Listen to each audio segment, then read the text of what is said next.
சிலர் சொல்லுவாங்க, சகோதரர் கமல் பேசுறது எங்களுக்கு புரியலன்னு. அவங்களுக்கு புரியாம இல்லை, ஆனால் புரிஞ்சிக்க கூடாதுன்னு நினைக்கிறாங்க. மீடியா மைக் முன்னால் புலம்பிட்டு இருந்தவங்க இப்போ பார்லிமெண்ட் மைக்கிலையும் சகோதரர் கமல் புலம்பு வச்சுட்டார். இப்போ அதுக்காக என்னுடைய பாராட்டுக்கள், வாழ்த்துக்கள்.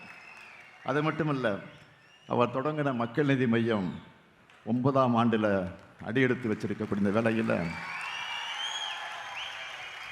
சமநீதிக்காகவும் சமூக நீதிக்காகவும் உங்கள் குரல் தொடர்ந்து ஒலிக்கட்டும் என வாழ்த்துகிறேன். அன்பின் பாதை சேர்ந்தவருக்கு முடிவே இல்லையடா என்பது சகோதரர் கமலினுடைய பாடல் வரி அது. அப்படி அன்பின் பாதையை வலியுறுத்திய காந்தியை மறவோம், காந்தியின் கொள்கைகளை காக்க வெல்வோம் ஒன்றாக. நன்றி, வணக்கம்.